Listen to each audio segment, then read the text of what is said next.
The Hall of Fame with Steve Dennison and the USPA is the highest point of my powerlifting career. So I'm here with Jon Cunningham, who is a U.S. Powerlifting Association Hall of Famer. Extremely rare for that to happen. The U.S. Powerlifting Association is the biggest powerlifting federation by far in America, the most prestigious, where there is the most competition.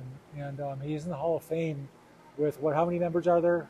There's, I do believe, 73 or 74 members. Yeah, over quite a long history. So it's very, very, very unique, and there's tens of thousands of current members. And so we're going to interview him today on his bench press records, how he started in powerlifting, and kind of just tell the audience a little bit about it, and they can learn something, benefit from it, and also maybe be inspired and become powerlifters themselves or expand their powerlifting career. Okay, Jon, can you take us back to the beginning of your powerlifting journey? What initially drew you to the sport, and how did you get started? That would have been quite a long time ago, because I'm 59 years old right now. So I would say at least 50 years ago, I was walking with a couple of my buddies, and we went into one of the dime stores that sold magazines. And there was a magazine that was sitting up on a counter there that I looked up at, and it had Ricky Dale Crane setting a bench press record of, I do believe, 450 pounds. And I told my buddies, I says, that's what I'm going to do. I'm going to break his record. And they all kind of laughed at me and stuff and said, you know what? You're too little to do that. You're never going to accomplish that. You know, it's great. You're strong as a little guy, but you're never going to be able to get to that point. And from that point on, it was kind of one of those deals that I always wanted to be strong, doing a lot of push-ups and stuff like that. But then it set me on a pattern also that I decided that, okay, I'm going to go to the gym. And so basically at 10 years old, I used to sneak into the Deseret gym that was up on 25th Street to just lift weights and to get stronger. So that was kind of where the powerlifting part started, is I had a dream basically that I want to be just like Ricky Dale Crane, very small and being able to lift a lot of weight. So as far as height and weight goes with me, I'm 5'4", 165 pounds. I range from 165 to 198 depending on what weight class I go in. But he was a 165 or 148er. And that was what I wanted to be when I grew up, was basically that dream of hitting a world record. So when did you begin your actual powerlifting, in competitive powerlifting, and what inspired you to do that? What events in your life were going? What was going on? Well, the competitive part of it really started when I was about 35, but I was lifting in high school and that. And in high school, I hit a 455 bench at 165, and I thought everything was great. I thought it was done. I hit a great record, state record, school record. Nobody had done 455 at 165. And then I kind of dropped out of the picture of powerlifting and weightlifting, and then at age 21 got married, started gaining some weight. You know how it goes with marriage and everything else. I got 2 kids that came along, and I ended up gaining a lot of weight. Got all the way up to 205, 210 in body weight, and I really hadn't even started my career yet until finally one year I was up deer hunting with my son, and we shot a nice little buck and thought, okay, I can just carry this out. I'm pretty strong. Started picking up the deer and cleaning it out and everything, threw it on my shoulder, grabbed my gun and started walking out. My son's right behind me. He's roughly about 10 years old at the time, so kind of the same age that I was when I wanted to join and be this weightlifter. And I got about 150 yards, and my chest felt like it was going to explode. Started sweating really profusely, and I collapsed. And I didn't know what was going on, and I blacked out. And when I came to, my chest was excruciating pain. My whole left side was completely numb, and it was just painful. And I thought I was just basically having a heart attack right there in front of my son. So that kind of woke me up a little bit to what I needed to do, because when I got home, went to the doctor, and the doctor, said that, yeah, we're basically having a heart attack and you got to do something. You weigh 205, 210. Your body weight should be right around 165, 175. And you either got two choices. You can lose the weight or basically go and dig your grave and be dead within 5 years, because your heart is not going to withstand the weight that you are carrying around body-wise, because you're not doing any cardio, you're not doing any exercise. So that woke me up big time. And then I went into the gym and I decided to get on a high-protein diet and lost the weight. But in the same time, one of my buddies came in from high school and he goes, "Jon, why aren't you doing what your dream was? Why aren't you doing powerlifting? Why aren't you competing?" He goes, "You had a 455 bench in high school and now you're just not doing anything." He goes, "You're basically gained a lot of weight, you're fat. What are you going to do with it?" And I go, "Well, where do I go to competitions?" And he goes, "There's going to be one at Roy Athletic Club. Go do it." And he goes, "Drop down to 165 and go in there and start lifting." So I says, "All right, I'll do that." So I got down to 165 doing this diet of the high protein. Went to the competition and I met Jan and Linda Schindow of the Roy gym there. And I benched and I hit a 336 bench. And I thought, okay, great, that's wonderful. And Linda come up, she congratulated me, and Jan said, "Hey, you need to still lift a lot more." He goes, "You need to start doing this more often." I go, "No, I hit a state record." And Linda laughed at me and she goes, "Do you know you're only 25, 30 pounds away from a world record? And I know I can train you to do this." So that started my powerlifting career, was basically almost dying and checking out and running into some very powerful people named Jan and Linda Schindow, and a gym that really cared about, hey, taking that next step. And yes, Linda talked me into going to Worlds that year. I set the world record at 356, I do believe, was the world record at that time, and at that body weight and at that age. And that was in the USPF, and that's when I also met Ed Cohn for the very first time in my life, and I was just completely flabbergasted that, wow, I finally met the strongest man in the world at that time, pound for pound. And that just kind of escalated from there into where I am now with the powerlifting. Throughout your powerlifting career, what specific challenges did you face, and how did you overcome them to reach the pinnacle of the sport? The biggest challenge that I faced was not on physical or health-wise. It was basically balancing life, balancing work, balancing family, balancing the powerlifting and everything that goes with it. And there was times where I had to actually make some sacrifices with family and with work to go after the goals and dreams that I had. Because once I started hitting those records and setting those goals, I realized that this is where I belong. And the biggest challenge was getting that work-life balance and getting it taken care of. Do you have any tips for people to do that, or do you... The best thing I can say is you got to set your priority is. If your priority is life and it's family, which it should be, but if you have a hobby or something, you have to balance it. You have to figure out how much time you have in between. The one thing that I realized is I could get away, instead of doing 10 hours of sleep, I could get to 6 or 7 hours of sleep, and then that gives me 2 hours to work out. Okay. Powerlifting requires a significant amount of dedication and discipline.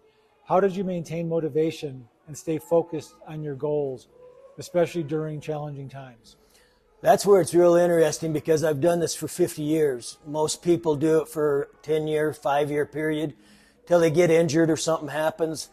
I've done it over for 50 years, and my motivation in it is just always reaching that next level, always having that goal, always setting that tempo of what you want to do next.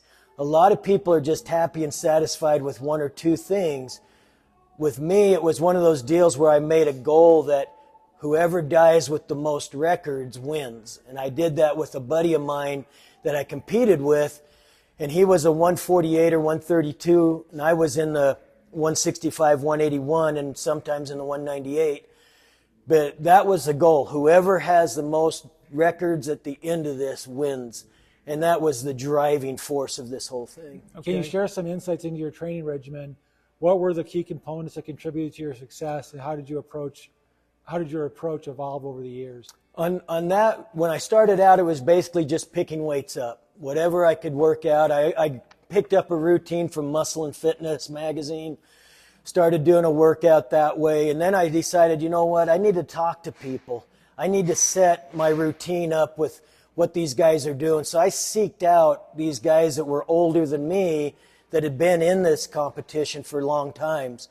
And some of them gave me routines and stuff to go over. But the best thing that you need to do about it is consistency. You've got to have consistency throughout all the time. You can't go and do an 8-week workout and then all of a sudden say, yo, I'm going to take a 3-week, 4-week time out. It doesn't work that way. Your body has to always be in a competitive mode if you're going to go after the stuff that I went after. If you're in it just to be, hey, I want to go to the gym and lift, that's fine, but that's what you're setting your goal for.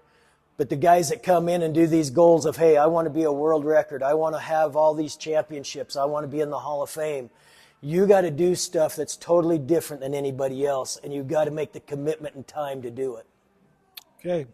Powerlifting involves mastering 3 lifts: squat, bench press, and deadlift. How did you strategically train to improve each of these lifts to become a well-rounded champion, and specifically where you really dominate, which is with the bench press? Well, what's funny about that is I sucked at deadlifting and I sucked at squatting, but I was great at bench press because I got shorter arms than most people, and I have a huge arch that shortens that distance of travel, so I was naturally great for the bench. That put me in a great position for bench. But I also have records in deadlift and I have records in squat. But what I did with those is I had to focus on deadlift and sacrifice on the bench. And same with squat. So what I would do is I would go after certain records that I wanted, which was, okay, I want to do a squat record. Okay, so I focused on squat routines and getting my squat and my legs strong. And yes, my bench would sacrifice on that. My biggest goal on that was I wanted one day to hit every single lift exactly the same. So I had a 456 squat, one bench was 456, and deadlift was 456. And I did that in a competition because I wanted to show how well-rounded I am, that I have a bench, squat, and dead. But then when I was looking at my totals, one day I decided I want to go after a squat record. So I focused on squat, and I ended up hitting a 600-pound squat. I focused on dead. My biggest dead was 578. My biggest bench was 507, 535 in the gym, but 507 recorded. And that was in 3 weight categories, 165, 181, and 198. And all those bench records have been set and they were established. I do believe the 165 has been broken, but it is still established in other areas. Okay. Mental toughness is crucial in powerlifting. How did you develop and maintain a strong mindset to handle the pressure of competition and consistently perform at a high level?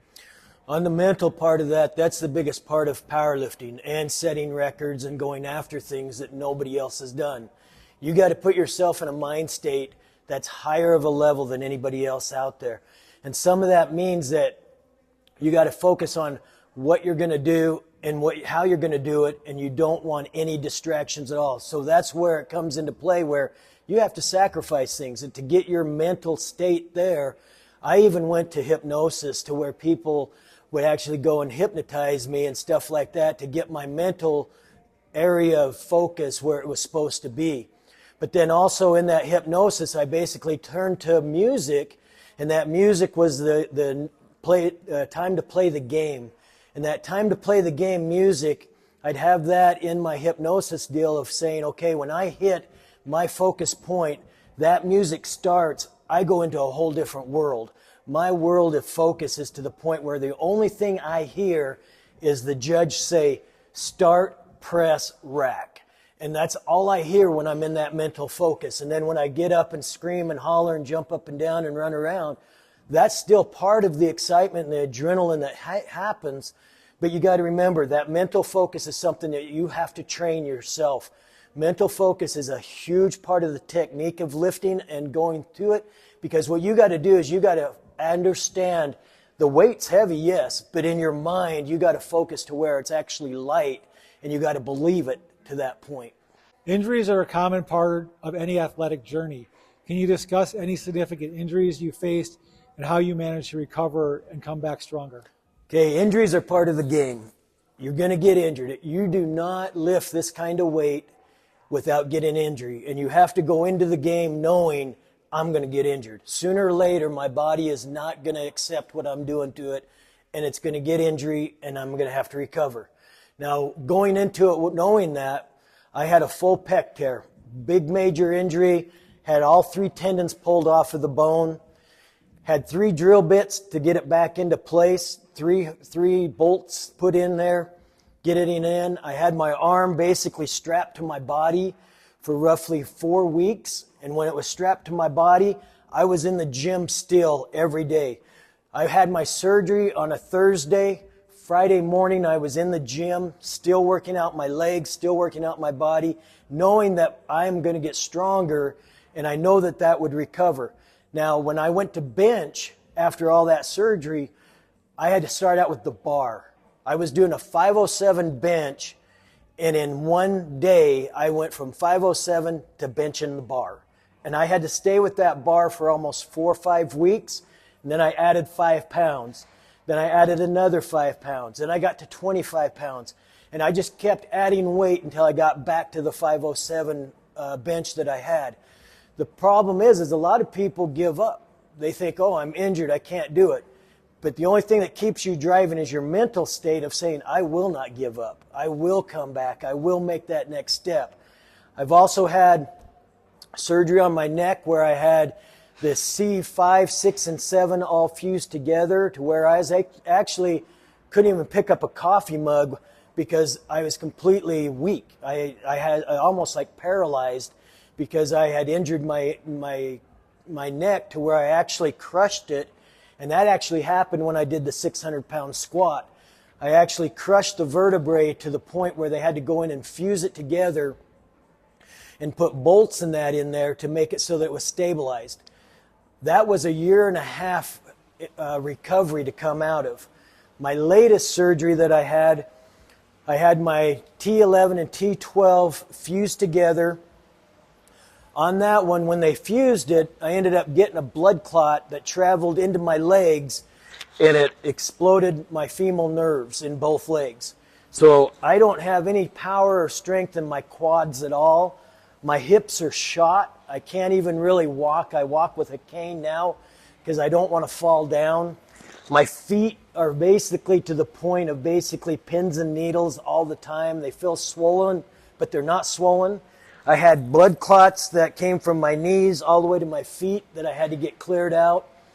And I kept doing this and coming back and coming back. And now I'm been through that surgery. It's been 1.5 years since I've been there. And I'm already back to benching 440 pounds. I did it last week. I set a world record in December. And what was funny about that recovery deal, I wasn't even ready to bench, and I got talked into doing the bench by a good friend named Chris McGrail and Lisa McDonald. They decided to get in my ear at weigh-ins.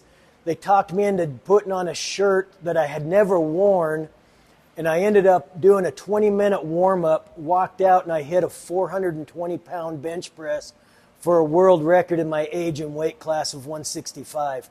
So the biggest thing about it is you can get injured, but you don't have to give up. What happens is people get depressed and they start to think that it's all over.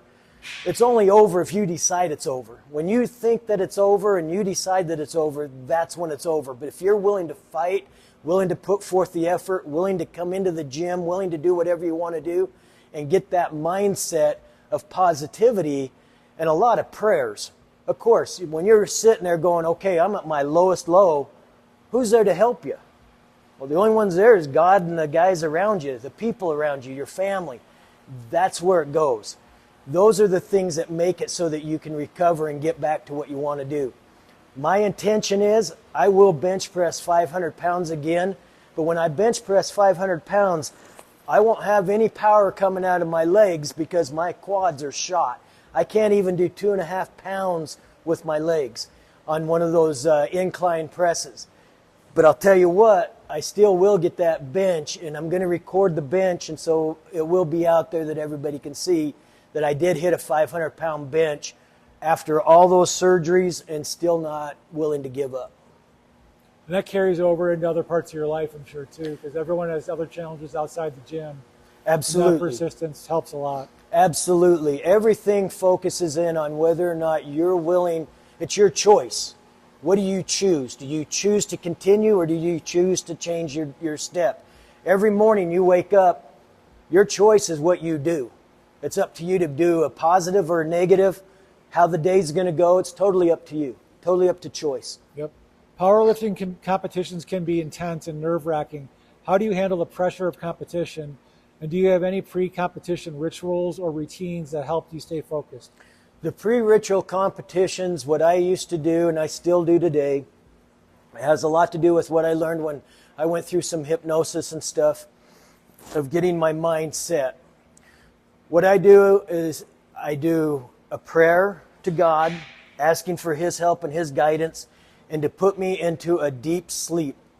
And as I go into that deep sleep and I'm focused on that part of my life and that spiritual part, I'm asking my guardian angels to protect me, to make sure things are okay and everything's going to be good, and to give me the power and the strength. And I go into this deep sleep. And in that deep sleep, I understand that I have to focus and watch myself do the lift. I go through each step, each motion of doing the lift until it's completed. And in my mind, I focus until I get that lift. And then when I go and get the lift, I go to the gym and I picture it exactly as I pictured it in my mind, step by step, motion by motion. And every time I sit on the bench or any time I go through that step, I listen for my music to start, time to play the game from Motorhead, and I get in that motion that triggers everything in my mind, and that's where I do that ritual to make sure that happens. I've done every one of my lifts at least 300-400 times in my mind before I actually walk out and do the lift on the platform and perform on that platform. Interesting. As a powerlifting champion, you likely have a support system. Can you talk about the role your coaches, training partners, and family play in your success, and how their support impacted your journey? On the support, it's family. I mean, you have to have your support of your family, because they have to understand that you're not going to be there on certain occasions. You're going to miss some birthdays. You're going to miss some important dates. You have to have their support and their understanding that, hey, we know what you're doing. You're doing stuff that nobody else has ever done. You're doing something that you're very passionate about. You love it. It is part of you. If we take it away from you, then it's not you anymore. You're no longer John. You're no longer that person that does all that competition. But then also on the support, if you're going to bench 507 in gear, you have to have a team around you. You have to have a great liftoff person. You have to have the support of a team. At least 3 to 4 people have to be there to spot you, because you're taking 500 pounds, 600 pounds, 800 pounds, and I've seen even 1,000-pound guys lifting that weight.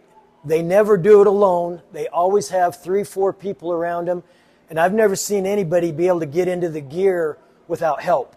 You have to have a team around you, supporters. I had Sheldon Maybe. He was with me almost my whole career. He took care of me. He was my liftoff guy. He got me suited up. I had my daughter. She helped me get my gear on. She even competed. And then I had Jesse and Jeremiah from the Absolute Fitness group. They were always with me. Other team members that I can't even remember all their names that have helped me throughout this whole thing. It's a team effort, a group effort, a family effort. You do not do this on your own. And if you think you can, you never will make it. You'll never make it. So all of my records and all of the things that I've done in this sport came from family, support, team members, and a great support group of powerlifters that surround me. Okay, beyond the physical aspects of powerlifting, how do you work on your mental game and develop winning mindset, are there specific mental strategies that you employ during competitions out beyond what you've already mentioned, which are the hypnosis and the music? On the mental part of this, when I would look at it is I'm going against people that have already set records. I'm there to take their record. I'm not there to embarrass it or anything like that. I'm there to take it. But I'm also there to show what I can do, what I've done, what I've trained for. And in that type of mental part of it, you're there to win. You're not there to win a trophy. You're not there to win a record or anything like that. You are there to display what you have done for months, for years, all the reps that you do before a competition. It's thousands of reps. You're there to perform, and that performance is all about getting on that platform, not just performing to the 3 judges that are judging you, but to everybody else that's watching you to see what you can do. There was records that I crushed by 100 pounds, but I didn't look at it that way. I have so many records, so many trophies, so many pieces of paper with records that say, hey, my name's on it, the record's on it. It means absolutely nothing, because when it's all said and done, the people that are around you, the power that you've had, they're the ones that are important. The records and all that, they get broken. Trophies, they gather dust. Records, they sit on a wall, they sit in a computer, they sit in a folder book that you look at once or twice. The people around you is what matters the most. And also when it looks at it, all my records one day will be broken. All of my trophies will be sitting either in the desert or the DI, or sitting at somebody else's house or somebody's gym. They're not going to be representing who I am. The person that's sitting in front of you that did all of this, that showed that the compassion's there, the lifting is there, and the training is there, the dedication, the days and hours all wrapped into it, the training, taking the supplements, all that wrapped into it, that plays into that mental game of going and sitting on that bench and doing it one more time and adding 1 more pound to what you just accomplished or you PR'd, and showing it that, hey, this is what I've done in my whole life. This is my career. Okay, Phil, so final question. Achieving Hall of Fame status is a remarkable accomplishment. Looking back, what moments or victories stand out as most memorable in your powerlifting career, and how do they contribute to your legacy in the sport? The Hall of Fame with Steve Dennison and the USPA is the highest point of my powerlifting career. It's a plaque. It's got real nice words on it. It tells everybody, hey, I made it to the Hall of Fame. But being on that list of 74 people, 73 people that have made it into that Hall of Fame, it shows how much dedication it takes. It shows how many records you have to set, how many years you have to put into it. It's the pinnacle. It is the highest goal that anybody can reach. They do have other things that are out there that can, compare up to it. But for me, when I was 10 years old and looking at that Ricky Dale Crane magazine going, one day I'm going to be there. I can actually say at the age of 59, I reached that pinnacle of all those blood, sweat, tears, clanging and banging in the gym, all the hours coming in at 3 o'clock in the morning, staying until 4:30, 5 o'clock at night. All of that lifting, all of that competing, I finally reached that high level. And Steve Dennison and the USPA, they put me there. Chris McGrell and all the things that he's done, and all the national and international judges that we have, they're the ones that helped me to get to that level. Yes, the 507 was an awesome achievement. I did it in 3 weight categories. I did it in a 6-month time period where I went from 165 to 181 to 198. And I accomplished those goals. I squatted a 600-pound squat at the weight of 165-pound body weight. All of that wrapped together, you can't just look at just 1 or 2 of those and say, oh, that was the time I enjoyed the most. Because that 365 or that 336 that I did in Linda Schindow's gym, that was so awesome because that started my whole career and all the friends that came along with it. That's the whole thing that I wrap up in this is, what does it mean? All the friendships. The friendships are the most important thing that I look at and how it goes from there. Will I be dead someday? Yes. Dust is going to come and cover me up. The records, they'll stand for quite a while, but it's going to be the people that were in your life, how they came into it, what happened, what was going on with it. But also, if it wasn't for God and the things that He did for me, I wouldn't be here today. When I was 3 years old, I swallowed a bolt. I should have been dead. I died 3 times on the table. Doctors revived me. It was an amazing deal that they pulled the bolt out of my throat. I was able to live. I gasped for air. I was paralyzed. My whole left side of my body was paralyzed. I was blind. I couldn't speak. Doctors told my mom and dad, hey, guess what? You're going to be lucky if your child here will ever make it. He's going to be a vegetable the rest of his life because he can't walk, he can't stand, he's basically going to be a cripple. 3 months later, I'm sitting there going, I can see, I can talk, I can walk. The doctors are telling me, oh, that's a miracle. No, that's God. That's God working the way He's supposed to work. And then in my whole life, I've been told, John, you're too small to do this. John, you can't do this. You're too weak. Every time I went to go accomplish something, I was always told by doctors and some coaches, hey, you're too little to do this. You're too little to play football. You're too little to do anything that you're supposed to do. But then I had one coach, Coach Conley, come in and he says, you know what? I wouldn't worry about football. Here's the key to the gym. You got an outstanding gym. You can work out anytime you want.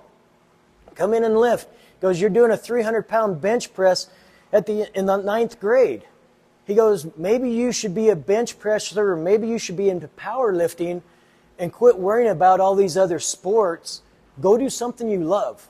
So see, you have people in your life that you don't realize it at the moment, that they'll touch your life and put you in the right direction and get you motivated and going. If I didn't meet Coach Conley, I probably never would have done what I did in lifting. If I would not have met Jan and Linda Schindow, who started me in their point, if I didn't meet Wayne Martinez, I would not be where I am today. If I didn't meet Sheldon, I wouldn't be where I'm at today. If I didn't have Absolute Fitness and Jesse and Jeremiah and all those guys that have surrounded me, if I didn't meet Chris McGrail and all of his deals, look at your whole life is based on who you meet and what you can take from people. And people come in and out of your life all the time. Take what they give you, enjoy the moment, and love everything about it, because one day you're not going to be able to do it. I've been told at least 6 times that I will never come back to powerlifting, that my powerlifting days are over. And here I am, I'm going on 60 years old now, and I'm looking at doing another world record, but this world record will be 500 pounds. And I will get to 500 one more time. But it's not because doctors told me what I could do or put me together. It was because of my mindset of never willing to quit and never listening to people that tell you, are you done yet? Because I've been told that so many times that I can't even count them. How many people come in my life and go, look at what you've done. Look at all the accomplishments. Look at your level. Are you done yet? And I just look at them and say, nope. I'm not done yet, and I probably never will be. So thank you, Dave, for doing this podcast with me, because the biggest part of this is I want my grandkids to know who I am. I want people out there to know who I am. The accomplishments are there, but I want them to know me personally. I'm not about just the accomplishments. I'm also a person that really believes that if you believe in God and the powers of everything that you can do and focus, you can do anything. There's not one thing you can't do.